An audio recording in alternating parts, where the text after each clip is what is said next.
Hey, Boat Guy Bill here.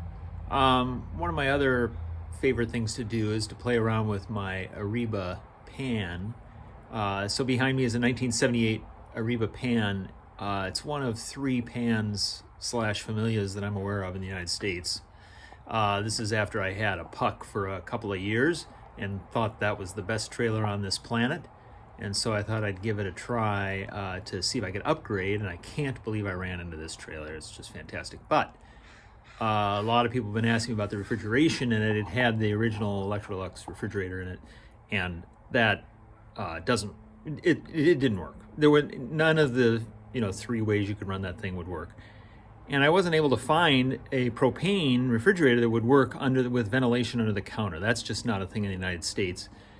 Plus, I was kind of thinking I would ultimately go into lithium batteries, so why not just get a 12-volt refrigerator? So I'm going to show you what I've installed and the electrical system upgrades that I've made so that a lithium power refrigerator is, to me, totally the way to go.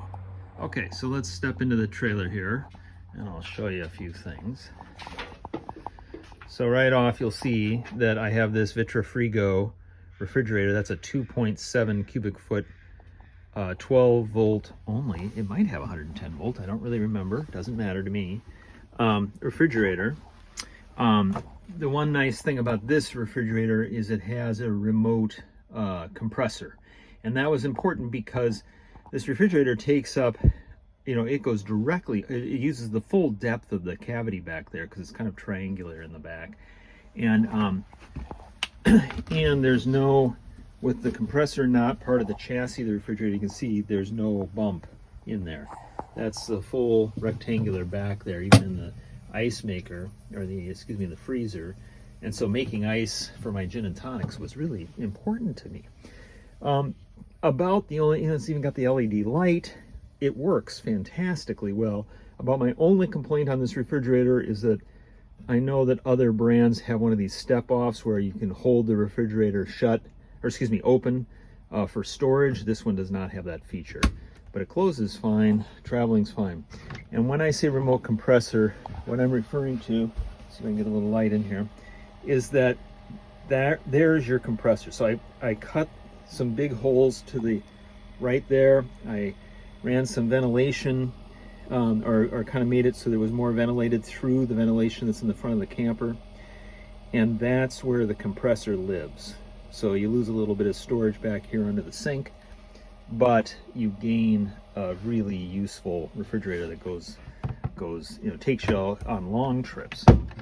Now, as for power, what I did is I got a little crazy. This is about a year ago, and I went on Alibaba and I ordered up myself 4 of these 200 amp hour cells. These are like 3.2 volts each, something to that effect. And then it's hooked here on the edge there, the little red part you see there is I think it's pronounced DALY, D-A-L-Y, BMS, battery management system. And that all fits in a Series 24 box, so it's really quite compact. The battery I had in this trailer before was a huge AGM battery, weighed 85 pounds, which of course is completely offensive with an Eriba trailer. This, it has basically, let's see here, I don't know, double the usable power, triple the usable power, but is 35 pounds. So I tripled my battery power, and I cut my weight by, I don't know, 2/3 or 60%, something like that. Okay, now how do I keep that thing charged? Well, first off, you kind of don't need to keep it charged.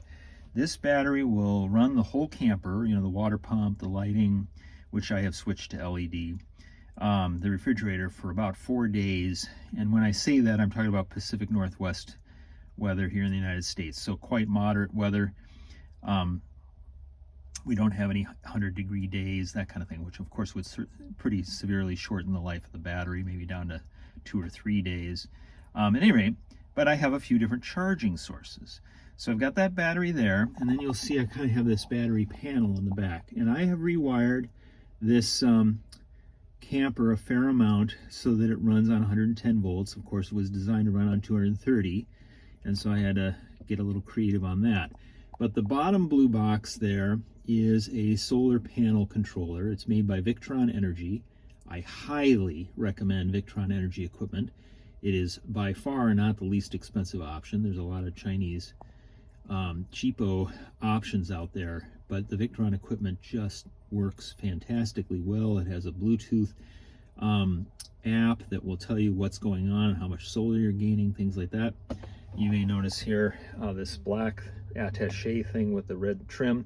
That is a 4-panel, 385-watt flexible, portable panels, and I connect that to that controller, and that does a pretty good job of recharging the batteries, just kind of like on an ongoing basis. And then the blue box above that is called an Orion device. Now that particular device, foolish me, bought the wrong device.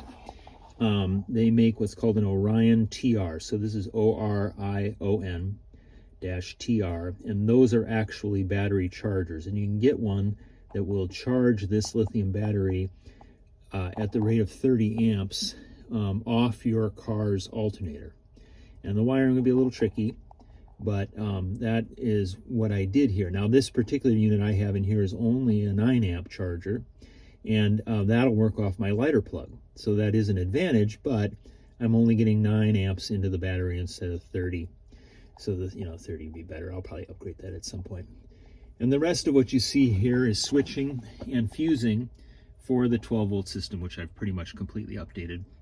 And then there in the upper left-hand corner is a battery monitor. They're called coulometers, COULOMETER. And you can see that my battery has 29% usage still available. And in the bottom left there, you see that it is pushing out 12.89 volts.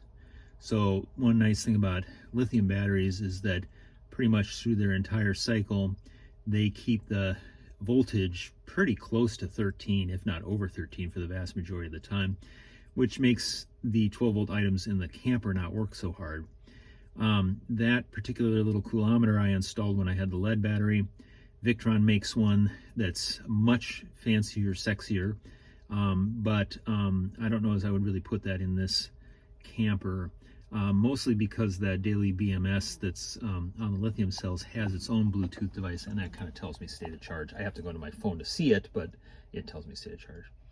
And then because I had one around, I put this 600-watt inverter in, so that allows us to charge laptops when we don't have a 12-volt plug, things like that.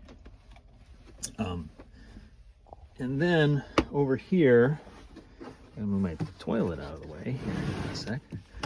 I installed this panel down here that you probably can't see very well. I'll get a little light on, but that has a 12-volt lighter plug in it, and then it has a couple of USB charger outlets in it too, right here by the bed, and that does a fine job also. So if you have any questions about what I've done, you please feel free to leave a comment, and I'd be happy to get back to you. Have a great day.